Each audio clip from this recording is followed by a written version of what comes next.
shout of hallelujah. Oh God, today we're gonna dive in your presence. Come on, put your hands together. Come on, worshipers.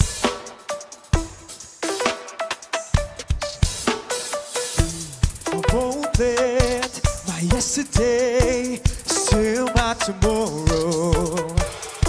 'Cause my God is telling me to get out of the shallow. I'm turning my circumstance into a testimony. Launch your speed into the depths of this power and glory. I'm leaving to my breaking. Fear is not my destiny. Come on, church of God, everybody say. To meet you on a deeper level, I am diving in. Deeper than before, deeper than before. Diving in. Stepping out of shallow waters, I am diving in. Deeper than before. Watch me do the dive. Shout it out. Watch me dive. Watch me dive. Watch me dive. What we say? I won't let my yesterday steal my tomorrow. 'Cause my God is telling me to get out of the shallow. I'm turning my circumstance into a testimony. You launch your speed into the depths of His power and glory. I'm leaving to my breaking. Let me break it today. Everybody shout it out. Jesus, I am done. Pwede mo bang isayaw yung para sa Panginoon? Come on. I am diving in. Deeper than before. God, we dive in your presence. Diving in. Stepping out of shallow waters. I am diving in. Deeper than before. Watch me do the dive. Come on, shout it out. Watch me dive. Watch me dive. Watch me dive. I'm descending to the depths, immersing in your presence. Plan to and new breakthroughs. I am entering your glory, God. You gave me strength to die. Come on, declare this today. Descending to the depths, immersing in your presence. Plan to and new breakthroughs. I am entering your glory, God. You gave me strength to die. Watch me dive. Come on, put your hands together and praise.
Amen. Nandito ba ang mga anak ng Diyos? Hallelujah. How pleasant it is when people of God gather together. Sabi dun sa kasunod na talata, and there He commands His blessing and life forevermore. No? Yan po yung nangyayari pag tayo po ay nagkatipon sa pangalan ng Diyos. Sabi pa nga, where 2 or 3 are gathered in His name, He will be amidst Him. Kaya, nandito ang Panginoon ngayon. Pwede ba palakpakan natin? Welcome natin ang Diyos sa ating kalagitnaan. Ayan. And let me start by this quotation. No? Sabi dyan, winners never quit and quitters never win. O, nandito ba yung mga winners? Amen. So, if you are a winner, dapat hindi ka nag-quit. Amen. Lalong-lalo na sa iyong relasyon sa Panginoon. If you are starting right now with your relationship with God, dapat ay tuloy-tuloy lang tayo sa ating paglilingkod sa Kanya. Mahirap, no? Dahil marami pong mga pagsubok sa buhay, but ganun talaga. No? Sabi pa nga sa isang quotation pa, when the going gets tough, the tough gets going. So gusto niyo ba maging tough? Amen? So kung kayo gusto natin maging stop, stay. Sabihin mo sa katabi mo, stay. Yan. No? Manatili. Yan, manatili dapat po tayo sa Panginoon, no? Kahit na napakaraming mga struggles, no?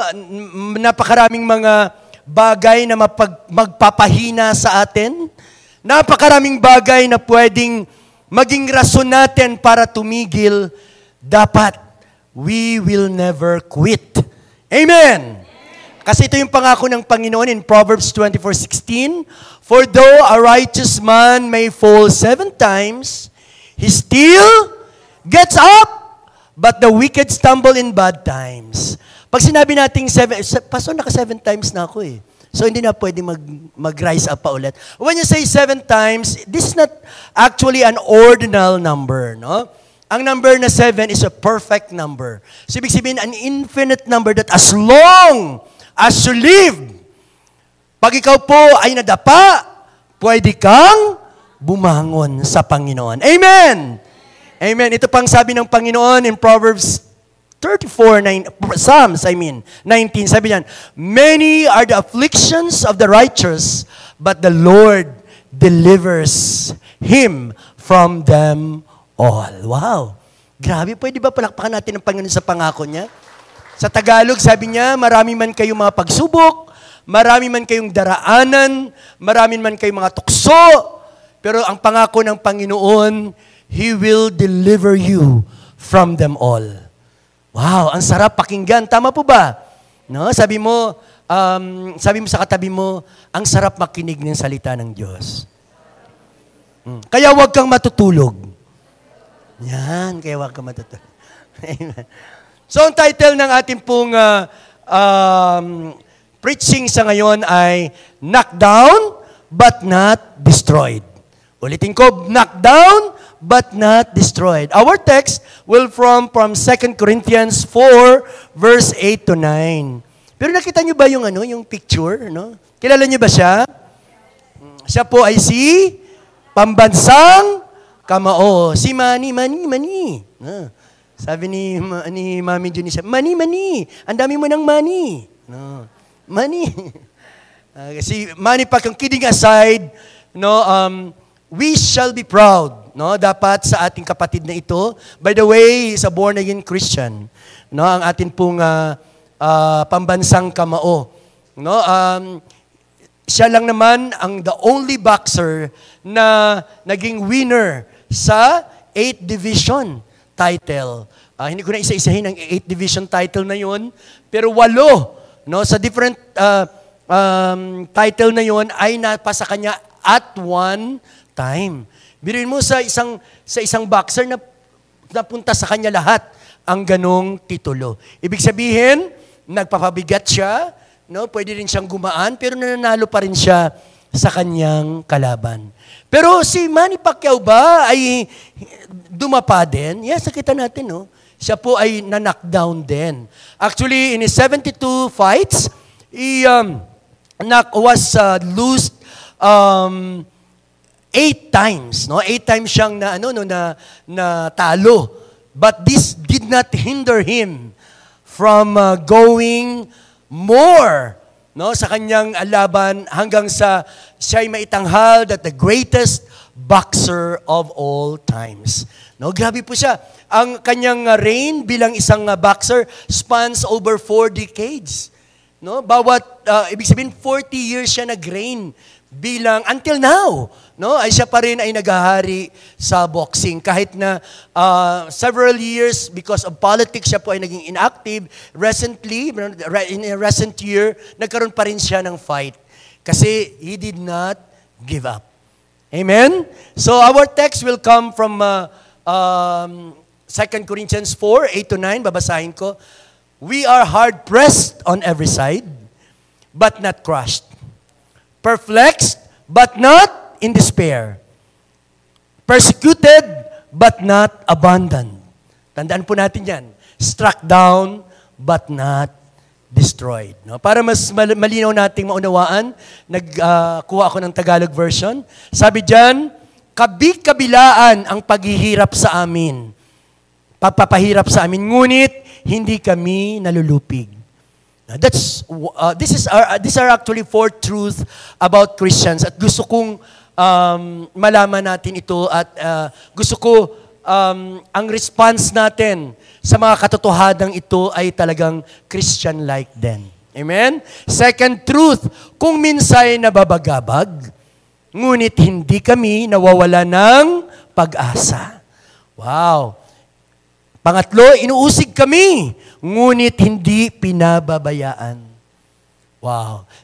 Napapatumba kami, ngunit hindi lubusang na ilulugmok. Wow, manalangin po muna tayo bago tayo magpatuloy. Ama, maraming salamat sa iyong banal at makapangyarihang salita. To the truth of your word, Panginoon, that will set us free, Panginoon, at patuloy na magbibigay sa amin ng lakas, pag-asa, Panginoon, at pananampalataya, pagtitiwala sa iyo, Panginoon, hanggang sa wakas, Panginoon. Akin pong hiling na mangusap ka sa aking mga kapatiran, Panginoon.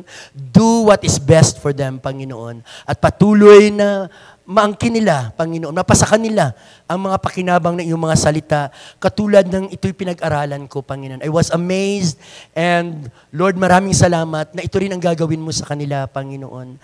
The truth of your word, Panginoon, will give us victory in our times, Panginoon. Maraming salamat. Ito ang aking dalangin sa pangalan ni Jesus. Amen. Palakpakan muna natin ang Panginoon. Sige po. Wow. This verse contains 4 truths. No? Sabi ko nga kanina, about sa lakbayin ng isang Kristiyano. Meron ba ditong first time? Pwede ba pataas natin yung ating mga kamay? Meron ba? Wow, 1, 2, 3, 4, 5. Wow, palakpakan po natin ang Diyos. Wow. Oh, maraming salamat, kapatid. No? It's not an accident that you are here today. No, God have something in store for you. At naniwala tayo na in God, walang nangyayaring aksidente. Ito po ay plano ng Panginoon. Amen po ba? So I was saying na may 4 na katotohanan dito at tuturuan din tayo kung paano tayo mag-respond sa mga katotohanan ito. You know, may isang leader ng black people in America na nagsabi, and he lived during the segregation time. Alam ba natin yung segregation time? Yung segregation time, ito po yung ang mga puti ay iba po ang kainan para sa mga itim. May mga amenities na hindi pwede ang mga itim. Puti lang yung pwede. May mga offices na para lang sa mga puti, may mga palikuran na para lang sa mga puti at hindi pwede ang itim. Dito na buhay si Booker T. Washington, isang leader ng segregation. Ang sabi niya, ito sabi niya, tandaan natin, ko na isulat, ang sabi niya ay the success of a person does not depend kung ano yung mga circumstansya niya sa buhay. Kahit ito'y sobrang pait, sobrang negative, it doesn't depend there. It depends No, the success of a person depends on his response on them. No, depende daw sa ating pagtingin o kaya'y ating pananaw o ang ating pong gagawin pag ito po ay dumating na sa atin. Amen? No? Halimbawa, ang isang tao ay sinusungitan ka. No? Sinusungitan ka ng isang tao, that's something na nangyari sa iyo. So, ngayon, depende na po yan sa iyo kung paano mo siya i-response. Kung ikaw po ay magsisimangot din, yun po yung response mo. Pero pwede mo kasi piliin ang response mo. Amen? Pwede naman na imbis na sumimangot ka, ngumiti ka. No? At nabago mo pa siya. Amen po ba? So it depends on our response. Amen po ba? So let us go to the 4 obvious yung pagkasulat dyan at ito po yung ating isa-isahin. Number 1 is pressure will not stop us. No? Pressure will not stop us. Sabi dun sa teksto natin, sa verse 8a, we are hard-pressed in every side, but not crushed. Yun daw yung katotohanan. Kahit napakarami pang mga stress sa ating paligid, sabi dyan, hindi daw tayo natitinag. Yun daw ang katotohanan ng isang mananampalataya. Pag sinabi nating pressed in every side, siguro kayo naman ay nakapunta na sa Divisoria, di ba? No? Lalo na pag season. Di ba? Pag season talagang ang daming tao, parang hindi mo hulugang karayom. And when you are at the middle of the crowd, ay kahit hindi ka na gumalaw, dadalhin ka na ng tao sa gusto mong pupuntahan. Kasi people are pushing you everywhere. So parang ganun yung sinasabi dito ng pressure. Mayroong lahat ng direksyon sa iyong paligid ay pinupush ka. No? Pinupush ka. That's the picture of we are hard pressed on every side. Or pwede rin kaya may picture yan ng juicer ay para din siyang ang isang tao kung napipress every side siya ay para siyang nasa loob ng isang juicer. No, na pag pinress down natin yung juicer, ay siyempre hindi madali yun. Hindi magaan yun. Masakit yun. Sabihin mo sa katabi mo, masakit yun. Masakit talaga. Pag ikaw ay nape-pressure. Tama po ba? Sino na nakaranas dito, nagkaroon ng isang boss na parang ang acting ay Napoleon Bonaparte? Yung parang, okay, may sirang upuan, kunwari. Okay, sa isang segundo, kailangan maayos mo yan. Parang ganun, Kung hindi, tanggal ka na sa trabaho. Siyempre, ang hirap nun, di ba? Pressure in work. And every day, we face different and all kinds of pressure and stress. Tama po ba ako? Sino po dito ang nakakaranas ng mga pressure? Ay, wala. Ako lang talaga. Sana all. No, sana all walang pressure. Sige nga, ulitin ko. Sino dito ang nakakaranas ng pressure every day? Ayan na.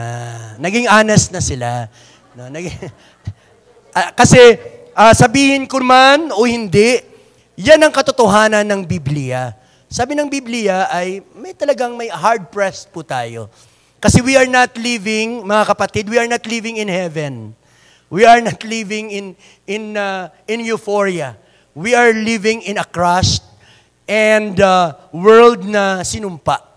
No, kung naalala nyo ang istorya sa Garden of Eden, dapat alam nyo po yan. Na in this world, ay makakaranas talaga tayo ng kahirapan. No? Makakaranas po tayo talaga ng kadiliman.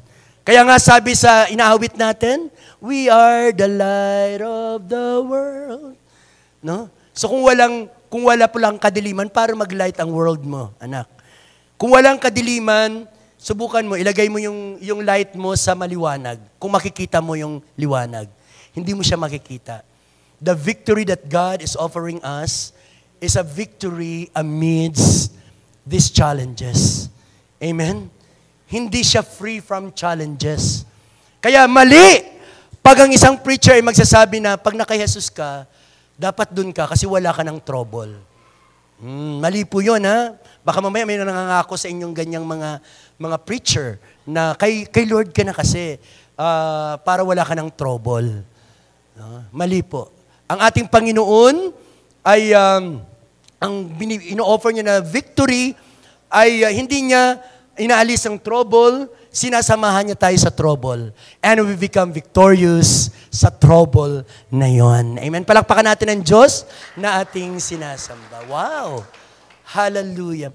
Pero ang katotohanan, mga kapatid, ay ganito, no? Bilang mga anak ng Diyos, ay hindi naman araw-araw na tayo po ay may trouble. Tama po ba? Grabe naman yun, araw-araw may trouble. Yes. May iba-iba yung forma ng ating mga pressures. Ang iba sobra-sobrang pressure, ang iba naman ay konti lang. Ang iba naman ay dahil natuto na sila. Ang pressure kasi everywhere yan eh. Marami po mga sources ng pressure at paminsan tayo mismo ay source ng pressure. Amen po ba? Kahit wala namang problema, ginagawa natin ang problema. Tama po ba? No. So pero may legit naman talaga na pressure. At ito po ay share ko sa inyo. No? Sources of pressures. Number 1, family and relationships. Wow, bakit naman naging pressure yung family? Again, aaminin man natin o aaminin natin ay katotohanan that sometimes even our loved ones are source of pressures. No? Pressures could be found at times in a places na hindi natin inaasahan. Tama po ba? Tama po ba ako? Okay. So, pwedeng ang mga relationship sa family natin, no? Mga halimbawa dyan, yung aging parents, no? Schedule, yung mga health problems, problema sa mga anak, problema sa mga nanay, problema sa mga tatay. Nape-pressure ang lahat. Tama po ba ako? At sometimes, this kind of pressure emanates from our desire to control and to be at top of everything. Amen? Kasi tayo may innate nature tayo na gusto ko maayos lahat. Gusto ko perfect lahat. Wow. Pero ang katotohanan, wala naman talagang ganon. No? Wala naman talagang perfect. Kaya pag nagkamali yung isang or nagkulang, no, ang isang miyembro ng tahanan, parang ano na tayo, paano yung image ko, no? Paano na yung ano ko? Ang dami natin mga worries. Pero wala naman talagang perfect. Amen po ba? So kailangan ay alam natin kung paano mag-response. No? Sometimes kasi when pressure happens to us, ang atin po talagang kamay kaagad ay turo sa iba. Lahat na ay sisisihin natin except ourselves. So hindi tamang response yun. No, kailangan evaluate natin according to the Word of God. Mahalaga ang mga relasyon. Kaya minsan, no, we needed to sacrifice. We needed to have a redeeming heart, a redeeming love, just like Jesus. Na minsan, kahit tayo na yung agrabyado, minsan tayo pa ang naggagawa ng paraan. Kasi ganun ang gusto ng Panginoon. Kailangan magiging tulay tayo ng kapayapaan. Hindi tayo maging simula ng pagkawatak-watak at simula ng kaguluhan bilang mga Kristiyano. Amen po ba? Second is finances. Sige, palakpakan po natin ang ating Panginoon. Second is finances and work. No, siguro ang daming nanay dito, no? Siguro we would agree na isa ito sa pinaka malimit na stress natin. Yung mga bills, di ba? Yung mga tuition fee, yung paano mag-budget, no? Because sobrang mahal na ngayon yung mga bilihin. Tama po ba yung kamatis, pambira yung kamatis, yung patatas, yung anak ng patatas, di ba? No, minsan ay bibili ka lang ng isang patatas, 50, di ba? No? Pag malaki-laki, mga 60 plus, di ba? Tama po ba ako? No? Minsan, ayaw na natin maglaga, no? Talagang minsan ay nag-ano na lang tayo, kamote, in replacement to patatas, nagkakamote na lang tayo. Tama. No? Nagde-devise tayo ng kaparaanan para hindi tayo ma-stress at hindi tayo ma-pressure. Tama po ba? In works, no, napakaraming mga tao na pakialamero, di ba? Alam natin, nakaranas ba kayo nun na wala ka namang ginagawa pero laging nadadrag yung pangalan mo to make them appear na sila yung magaling tapos ikaw ay nasa losing end. Marami po yan. Pero dapat, hindi daw tayo nakakrush. Hindi daw tayo nagpapatinag dahil may Diyos tayo na magliligtas sa bawat isa sa atin. Amen? Hallelujah! Sige, palakpakan natin ang ating Panginoon. Second is health. Alam nyo, napaka-importante ng health. No, sabi ng iba ay kahit wala akong pera, basta malusog lang ako, okay lang po. Kasi pag mayroon kayong sakit, ay parang hindi nakaka-drain ng puso. Tama po ba? Parang lagi kang nag-wait ng telephone call na, buhay pa ba to? Di ba? Lalo na pag acute na yung illness. Di ba? Para pang laging anytime ay mamamatay. Gano'n, no? Pero sabi ng Panginoon, He is in control. Lahat ng mga bagay na nangyari sa ating buhay, hindi po yun nangyayari lang sa atin without a purpose. Pag ikaw po ay Kristiyano, lagi nating tandaan, no? Doon sa Romans 8, nakalagay doon sa huling bahagi that everything na kahit na ito ay masama sa ating paningin, it will always work out for our good. Sa ngayon, baka sabihin mo, Pastor, explain mo nga sa akin kung anong good sa kamatayan. But later on, God will reveal to you. Pastor, explain mo nga sa akin kung ano ang maganda sa aming paghihiwalay. Pastor, explain mo nga sa akin kung ano ang maganda kung nasunugan ako, kung na-aksidente ako. Ang sagot ko sa'yo, hindi ko ma-explain, siyempre. Kasi hindi ko alam ang lahat. Ang alam ko lang, katulad ng kinanta natin, even if we do not see it, God is still working. Ang alam ko lang, ay pinagtitiwalaan ko yung sinasabi niya na it will work for our good.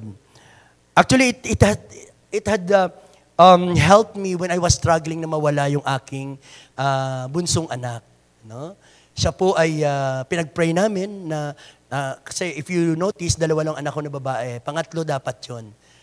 Pero pinanganak siya na patay. No? Pinanganak yung anak ko na patay. No? So, during the time, naglilingkod na ako sa Panginoon.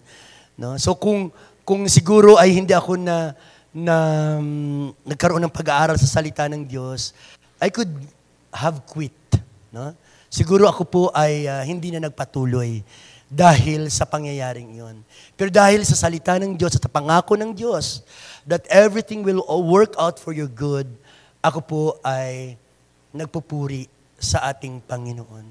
Alam nyo, napakasakit. It was the reason also na hindi na ako nag-pursue ng aking pong masteral degree dahil sobra akong naapektuhan. Pero salamat sa Diyos na hindi niya tayo pinababayaan. We can be knocked down, but we will never be destroyed pag tayo po ay nagtitiwala sa Panginoon. Amen? So, health is very, very important. At even politics, climate change. Sa ngayon, sa panahon natin ngayon, wala na namang klase. Bakit? Bukas. At sa public, no, as far as public is concerned, wala namang pasok sa buong Pilipinas ng Monday and Tuesday. No? Why? Because of the rising temperature at yung heat index natin na delikado, lalo-lalo na sa mga elementary pupils, no, which is under DepEd. No? So, nasakop na lang yung mga lalaki, yung junior and high school. Pero I really believe na ito ay talagang ang target ng suspension ng classes na ito ay yung mga bata na hindi talaga sila hindi sila maka-fight doon sa init sa loob ng paaralan. Kasi hindi naman air-conditioned ang mga public school. So, it brings stress, di ba? No? Lalong-lalo na dahil nandun yan sa loob ng bahay. Tama po ba mga nanay? Joke. Na sometimes kasi we feel relieved pag nasa school yung mga bata. Kasi siyempre, ang magdidisiplina na ay ang mga teachers, di ba? Kawawa naman kami. Joke. By the way, sa hindi pa nakakilala sa akin, I'm also a public school teacher in junior high school at Santiago Integrated National High School. No? So, these are external pressures. And pang-apat, meron tayong tinatawag na internal pressure. Na yung ganda ng buhay, no? Tapos everything seemingly perfect at the outside, pero meron palang nasa loob, no? Yung mga feeling of failures, unworthiness, hopelessness, uncertainty, overwhelmed, and feeling unlovable worst, no? Ito yung pinaka-worst na feeling na pressure na hindi ko masyadong maintindihan, yung feeling unloved. No? Kapag Kristiyano ka, dapat ang feeling mo talaga ay hindi ganon. Kasi in the first place, kahit iwanan ka naman ng mga tao sa mundong ito, ang pangako ng Diyos ay kailanman hindi kanya iiwan. Amen? Kahit dalawa na lang kayo, ay talagang ang Panginoon ay nasa tabi mo lagi. Yun ang pangako niya. Amen po ba? Yan. So, how do we respond to these pressures? No, kasi, iba-ibang nito eh. Iba-iba yung forma nito. Paano natin labanan? Kasi sabi ng Panginoon, dapat hindi kayo naka-crush. Hindi kayo nalulupig. So I have here some tip, no, TIP, no, ng tip para mapaglabanan natin ang mga pressures na ito. No, turn your pressure into praise. Wow, ulitin nga natin, turn your pressure into praise. So dapat daw, imbis na nagpapa-pressure, dapat nagpupuri tayo sa Panginoon. Sabi nga doon sa kanta natin kanina, day and night, let incense arise. No? Night and day. Kaya, ibig sabihin, bawat oras, dapat pinupuri natin ang Panginoon. Yun po yung utos sa Deuteronomy, sa unang, lumang tipan, na dapat daw hindi na mamatayan ng insenso o ng light yung altar. Pero ang altar ngayon ng Panginoon, saan na? Sa ating mga panahong ito. Nasaan na yung altar ng Panginoon? Nandito ba rin ba ang altar ng Panginoon? Physical pa rin ba yung altar ng Panginoon? Hindi na. Yung altar ng Panginoon ngayon ay nasa puso natin. So kailangan laging nagliliyab. No? Night and day. Dapat ang incense ng Panginoon ay laging nag-aalab sa pagpupuri sa Kanya. Amen? Hallelujah! Praise the Lord. So ito po yung tip ko. T stands for trust in God amidst your pressure. No? Trust in God amidst your pressure. Nalala niyo po ba si Daniel? Si Daniel po ay grabing pressure sa kanya. Kasi siya po ay ipapakain saan? Sa leon. Kung kayo po ay alam no na bukas ipapakain na kayo sa leon, ano po yung maging reaction ninyo? No? So siguro baka pinatay nyo na yung sarili nyo o kaya baka isarikal na tayo ng gagawin natin, di ba?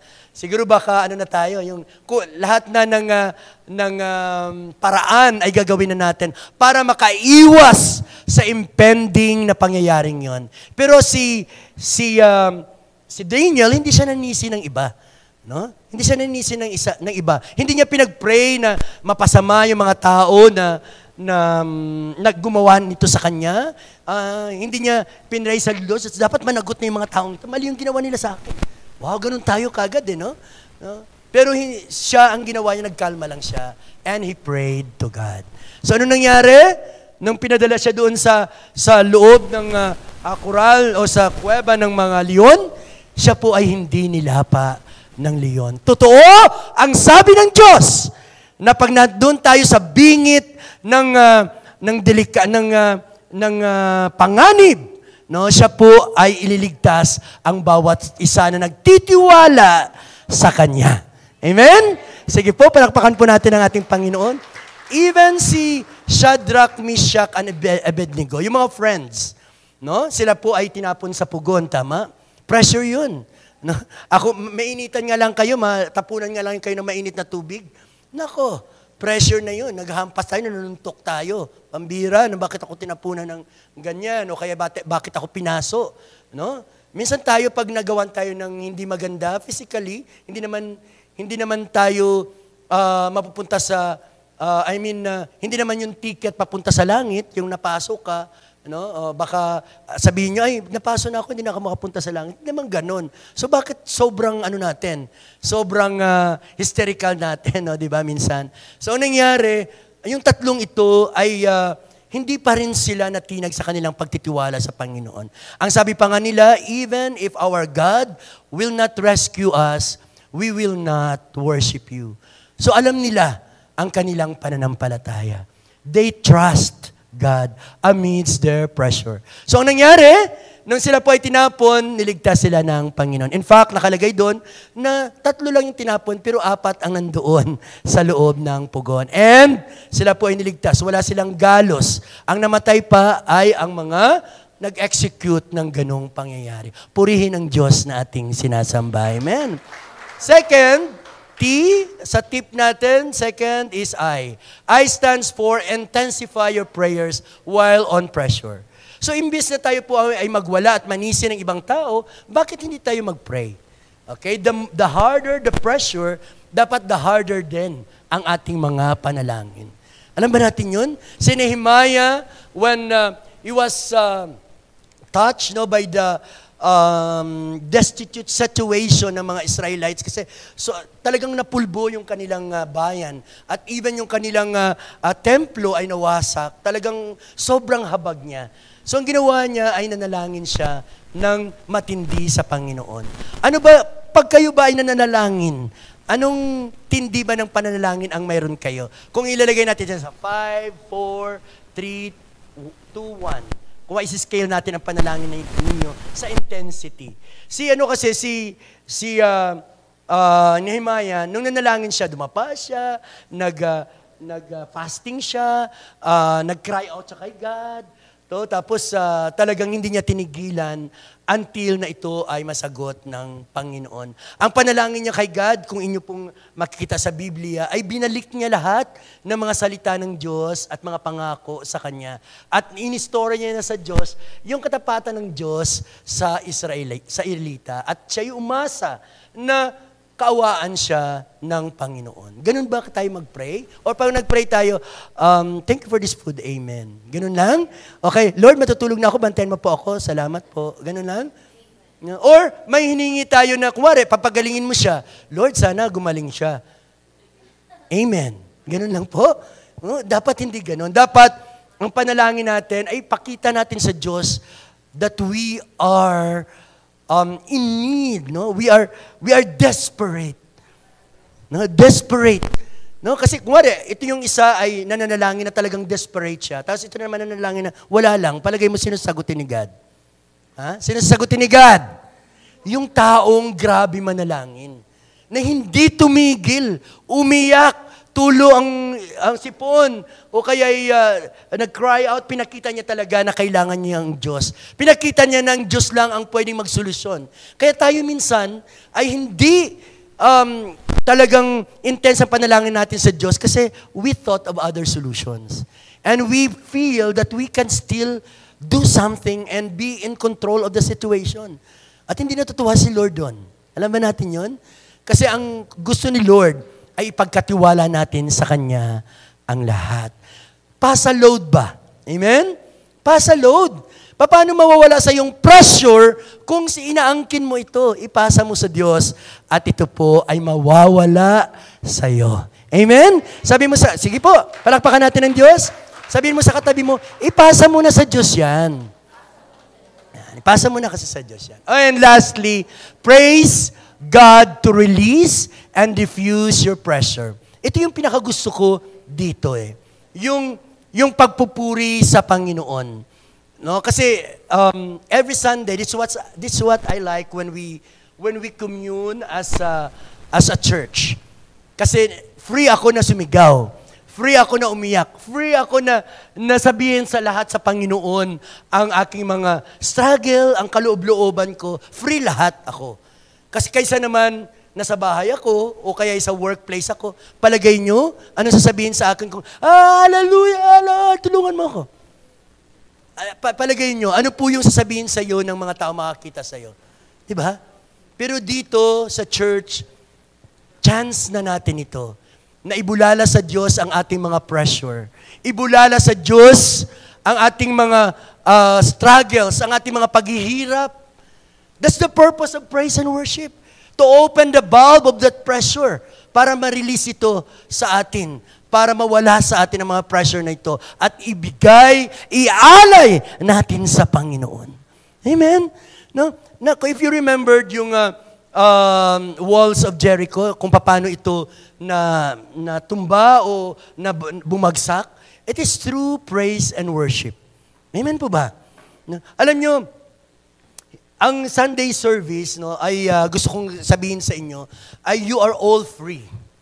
No, wala dito sa church na sasaway sa iyo kung sisigaw kayo sa Panginoon. Kung hindi nyo na kaya, isigaw nyo sa Panginoon. Free kayo dito. No?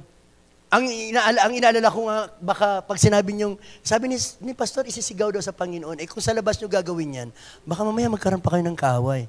Di ba? Dito nyo i-express. Kaya nga nagtataka ako minsan praise and worship, minsan hindi nagsasalita, hindi bumubuka ang dibdib. Kasi sinusolo ang pressure. Ibigay natin lahat ang pressure na ito sa Panginoon. Amen. Hallelujah. Number 2, confusion will not hinder us. Wow. We are perplexed but not in despair. When you say perplexed, ibig sabihin nito ito yung mga doubts. No, kasi life has a way talaga na makukonfuse ka Dadalhin ka sa side na ito, tapos dadalhin ka sa side na ito, sa gitna, sa iba-ibang direction. Siyempre, sino hindi matulala? Sino hindi maturete yung utak? No? Kaya tayo nakukonfuse minsan bilang mga tao. So, the rule is, kailangan manatili tayo sa Panginoon. At alamin natin kung sino ang source ng confusion na ito. Alam niyo ba kung sino ang source ng confusion? Ito po ang source ng confusion. In John 8, verse 54b, ito ang sinasabi. He was a murderer from the beginning, which refers to Satan. He has always hated the truth because there is no truth in him. When he lies, it is consistent with his character, for he is a liar and the father of lies. So kung ikaw po ay inuudyo ka ng kalaban, no, ng isang gawain na taliwas sa Biblia, then yung udyok na yon ay galing sa kaaway. Dapat hindi tayo nagpapadaig sa sulsul ni Satanas. Amen po ba? No? Kasi minsan, narinig ko, Pastor, sa isang still small voice, no? Alam nyo, dalawa kasi yan yung nagdidikta sa atin. Yung voice ng kalaban at saka ang voice ni God. So para ma-confirm natin kung voice ni God yan, dapat nagbabasa tayo ng salita ng Diyos. Hindi tayo humihiwalay sa body. Nagko-consult tayo sa mga leaders natin, sa mga spiritual leaders natin na mga narito, para hindi tayo maligaw. Amen po ba? Sabi ng Panginoon, dapat hindi tayo nadi-discourage. No? Pag tayo po ay naku-confuse. Kasi kahit nga ang Biblia nagko-confirm na tayo ay hindi marunong talaga. No? Unless we have wisdom na galing sa Panginoon. In Romans 8:26, I think, nakalagay doon, na tayo ay hindi talaga marunong manalangin. It is the Spirit that dictates us, no, kung ano pong sasabihin natin. Kaya nga, minsan, kahit napakatalinong tao, observe nyo, napakatalinong tao, pero pag pinapanalangin mo, ayaw. Kasi, ang nanalangin talaga ay Spirit. It is a spiritual exercise. Kaya pag hindi ka spiritual, ang panalangin mo ay hindi rin spiritual. Amen po ba?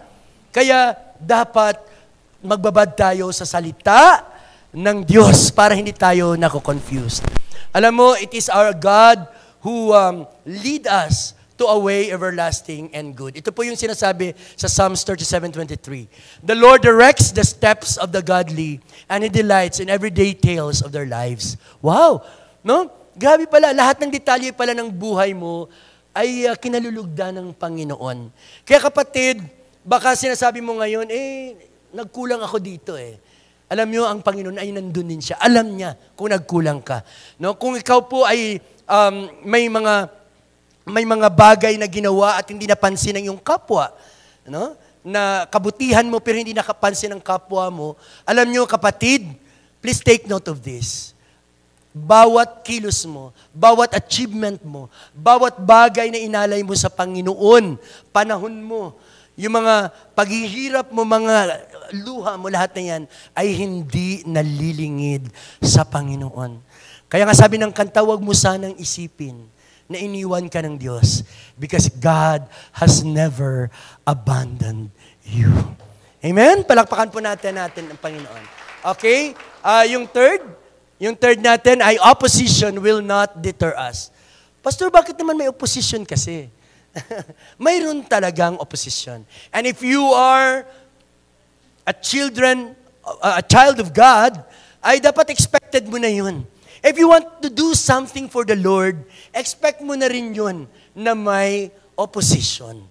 Pero dapat ang opposition na to ay gawin nating oportunidad para mapapurihan ang ating Panginoon. Because opposition and opportunity goes together. Ito po yung sabi at idea ni Bob Jones regarding that. Sabi niya, the door of opportunity swings on the hinge of opposition. You know? Sometimes, for one thing to be confirmed true, dapat siya talaga tested. No? Tested. No? Ikaw ba ay, kung for example, pag may product na in-endorse at alam mo na bago lang ito, ay kukunin mo kaagad. Siyempre, mag-ano ka pa nga, maghanap ka pa ng mga testimonies na, maganda dito. Pero kung ito po ay tested talaga and proven, then wala ka ng duda. No? Mas madali sa yung magtiwala. So this is where opposition's role is very important para ma-confirm ang iyong pananampalataya kung ito po ay dalisay o totoo. Even si Paul, nakaranas siya ng napakaraming mga pagsubok sa kanyang buhay. In 1 Corinthians 16, verse 19, sabi doon, a wide door for effective work has opened to me, and there are many adversaries. May kasabihan nga tayo na pagitik ang bunga, ito po ay binabato. Binabato talaga siya. So don't ever wonder as if you do not know. Bakit naman ako? Why? Bakit ako pa, Lord? Gusto ko lang gumawa ng maganda. Ganun talaga. Kasi mayroon tayong kalaban. Amen po ba? Mayroon tayong kalaban. Ang gagawin lang natin ay hindi naman ito work natin. Tandaan natin, ang pag-share natin ng salita ng Diyos at pag-spread ng kabutihan sa ating kapwa is not our work. It is the work of the Lord. At kung work ni Lord yan, dapat hindi tayo natatakot. Tingnan natin yung sinabi niya sa Matthew 28:18-20. Sabi niya dyan, then Jesus came to them and said, all authority in heaven and earth has been given to me. Therefore go and make disciples of all nations, baptizing them in the name of the Father, the Son, and the Holy Spirit, and teaching them to obey everything I have commanded you. And surely I am with you always to the very end of the age. So tandaan lang po natin ito, kapatid. Ang nagsugo sa atin, lahat ng authority mula sa heaven at sa langit ay nasa Kanya. Ay nasa Kanya. So you are now, if you are tasked, for example, to share something to your neighbor, na bilang anak ng Diyos, bilang ambassador ng Panginoon, your authority comes from the King of Kings and Lord of Lords. Kung doon na sa pinakamataas, galing ang iyong authority, dapat hindi ka na nagwo-worry. Amen po ba? Kasi sabi niya pa nga doon sa huli, surely I am with you always to the very end of the age. So, lagi nating tandaan ito. Lalo na pag tayo po ay nagda-doubt, lalong-lalo na pag tayo po ay natatakot, di ba? Na baka naman, parang mayaman siya eh. Papansinin niya kaya ako? Sometimes ganun ang security natin. We use the measure of the world, para tayo makamove para sa kaharian ng ating Panginoon. Pero iba ang standard ng ating Diyos. Amen po ba? Kaya naman, dapat it is an inspiration to all of us who are workers of this church to go on and use this authority of the Lord for His glory and forever and ever. Amen! Hallelujah! Palakpakan natin ang ating Panginoon. Ulitin ko, it's not about what we do. It's about what Jesus does in our lives. Kaya minsan, nag-worry tayo, nape-pressure tayo because we feel na it is our own work. Hindi. Gawain ito ng Panginoon. Hindi ito gawain natin. We just follow. Amen. Kaya, before, I always worry about our finances, sa church. We always worry about ano kaya mangyari sa future ng church na ito. Pero now, when I come to be closer and closer to the Lord, I learn to leave everything to the hands of God. At sige, palakpakan po natin ang Panginoon. At God is proving time and again na totoo ang kanyang pangako.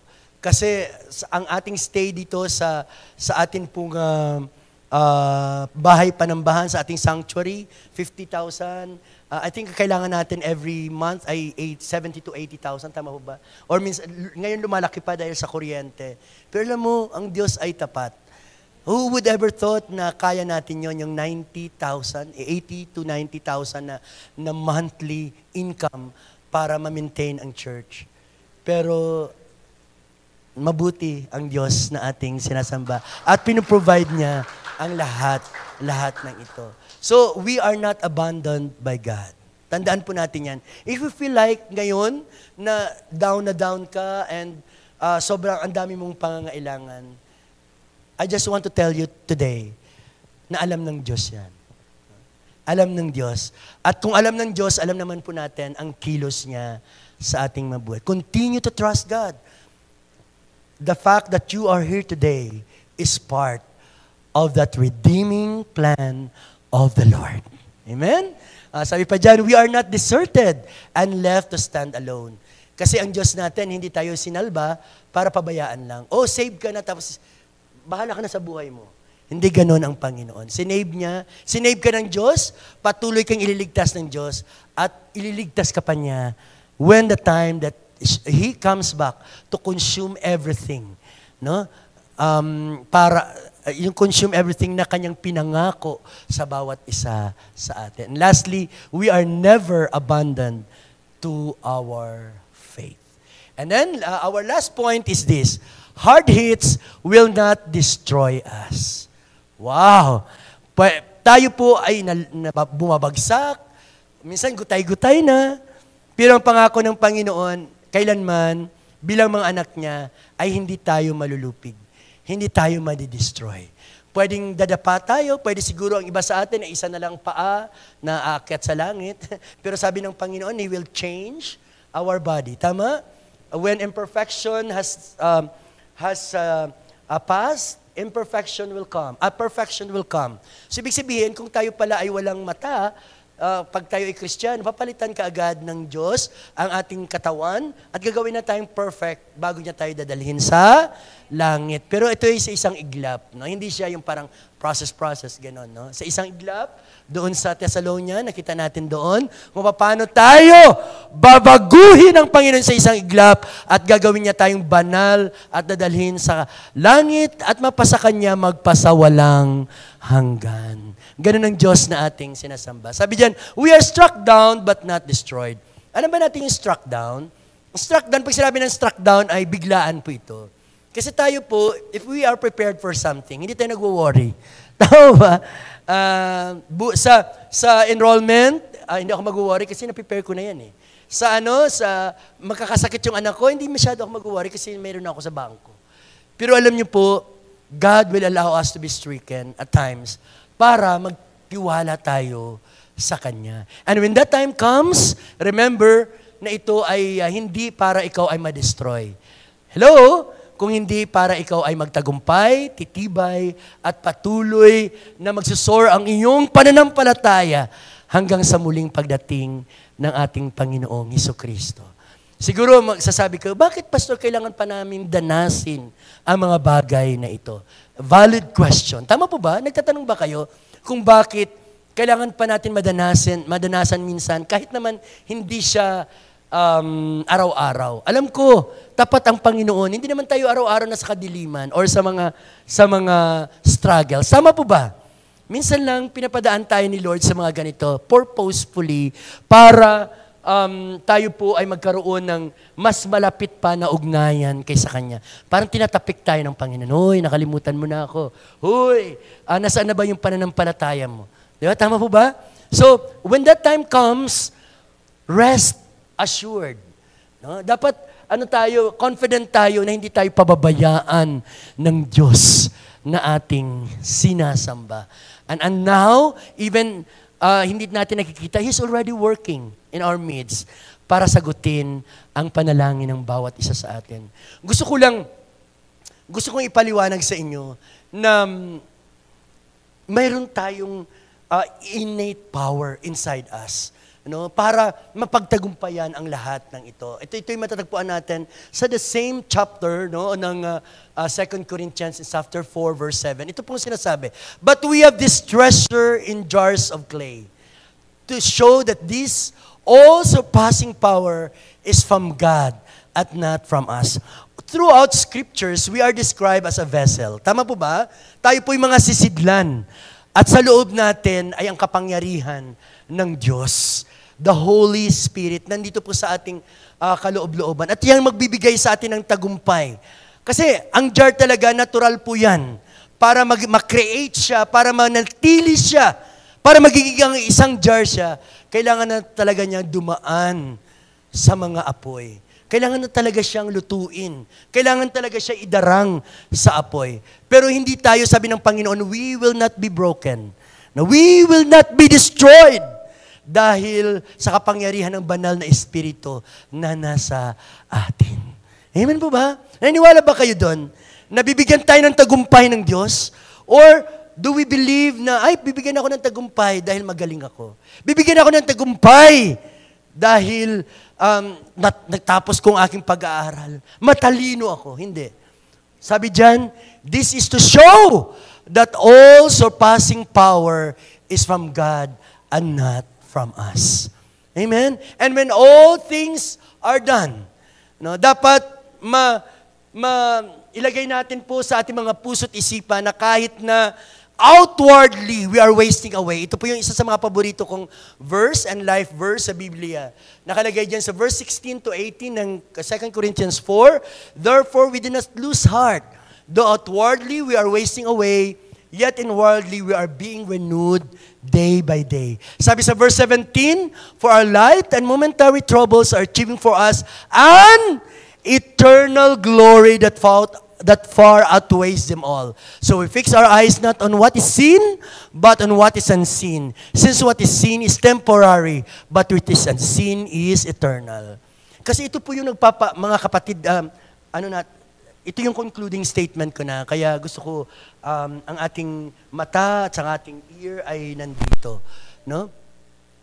Ito kasi yung issue for all of us humans. Kasi nga, pag tayo po ay outwardly, ay parang naghihirap, we attribute it to God. No? Kasi nga, ang standard ng mundo ay dapat ang isang tao na blessed ay materially, he has everything. Pero hindi yan ang sinasabi ng Panginoon na blessing. Ang sinasabi ng Panginoon ay ang ating mga spiritual blessing. Although, kasama pa rin yung mga material dahil kailangan natin. Pero gaya ng sinasabi, narinig ko ito sa isang kapatiran, ay ang totoo, konti lang naman ang kailangan natin, mga kapatid. Bakit tayo namamatay minsan sa pagtatrabaho, sa paghihirap? Example lang pagkain. Ang kailangan lang naman natin 3 beses kumain. Tama po ba? Kaya nga ang iba ay ang katawan, ay nag-iiba na yung katawan dahil sumusobra. Tama po ba ako? Hindi naman kailangan, pwedeng aircon ang ating, lalong-lalo na ngayon, pwedeng aircon yung ating bahay, pero hindi naman natin kailangan ng kwarto na katulad nito, na ganito kalaki o kahalahati nito. Tama po ba ako? Si Jesus, pinakita na ni Jesus yan kung ano lang ang kailangan ng isang tao. Pero dahil tayo po ay greedy, at tayo po ay we want to be in control of everything, ay yung para sa iba ay nakukuha na natin. Kaya, it's a lesson for all of us. At dapat natin isipin na yung victory na sinasabi dito is not away from trouble or free from trouble. Gusto kong ilagay natin ito sa isip natin. Christ offers victory through trouble, not victory apart from trouble. Anong victory yon kung walang opposition? Anong victory yon kung walang paghihirap? Anong victory yon kung walang challenge? Nilagay ka lang dito ng Diyos, tapos sabihin mo, victorious ka na? Hindi. You have to take up these challenges. Pero ang napakaganda, hindi tayo pababayaan ng Diyos na nag-iisa. Amen? Hallelujah. So what shall we do? Kung ito po, in one statement, what shall we do kung ito po ang mangyayari sa atin? Kung dumadanas tayo ng ganitong pangyayari sa ating mga buhay. Run to the cross. Run to the cross of Jesus. Makikita mo, matatagpuan mo, no, ang kanyang sakripisyo. At kung mayroon ka mang sakripisyo, magalak ka because you are sharing in the sacrifices of the Lord. And if you truly share in His sacrifice, tiyak ako, sure ako doon, that you will share as well in His glorious appearance when the time comes. Amen? Palakpakan po natin ang Diyos na ating sinasamba. Kaya naman, no, bilang church, narinig ba natin ang mensahe ng Panginoon today? Parang konti lang yung nakarinig. Narinig ba natin ang mensahe ng Panginoon today? Yan. Kaya anuman ang nararanasan natin ngayon, ito po ay ipasa Diyos natin. Amen? Ipasa load natin sa Diyos. Ialay natin sa Diyos. Isigaw natin sa Diyos. Iiyak natin sa Diyos na nakababatid at nakakaalam ng lahat. Sige po, tayo na pong lahat ay tumayo. Hallelujah. Hallelujah. Today is an appointed day para sa bawat isa sa atin. At a chance for each one of us to glorify God. An opportunity for each and every one of us to trust the Lord. Alam niyo po, sa Hebrews, sinabi ng Panginoon that there is only one thing na nagbibigay sa Kanya ng kaluguran. At yun po ay ang pagtitiwala natin sa Kanya. Sabi doon, without faith, it is impossible to please the Lord. Kaya sa oras na ito, ilagak natin ang ating pananampalataya at pagtitiwala sa Kanya. I don't know kung ano po yung inyong mga struggles. Na-discover natin kanina na iba-iba ang mga anyo ng ating mga hinaharap, ng ating mga yung nararanasan. Pamilya, trabaho, finances, health. Lahat ng ito ay idulog natin ngayong umaga sa Panginoon. Amen po ba? Can I request na kung pwede itaas natin ang ating mga kamay sa Panginoon? Tanda that we are surrendering our life to Him once more. O Lord, maraming salamat sa pagtaas ng mga kamay ng aking mga kapatid. Paintanda na sinusuko nila ang lahat sa iyo, Panginoon.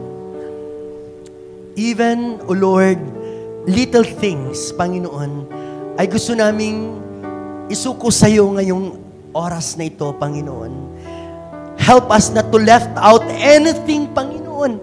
Lahat, O Diyos, turuan mo pa kami na ipagkatiwala sa iyo, Panginoon. Hallelujah. Kapatid, mahal ka ng Diyos.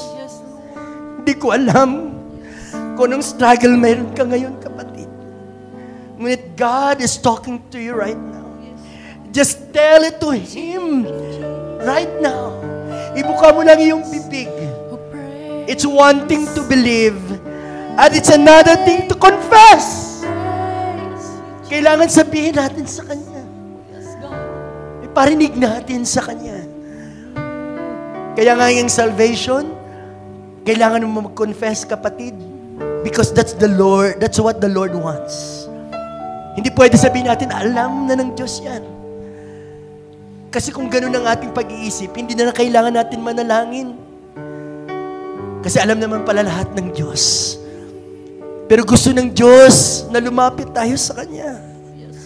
Gusto ng Diyos na bitawan natin yung control ng ating mga problema.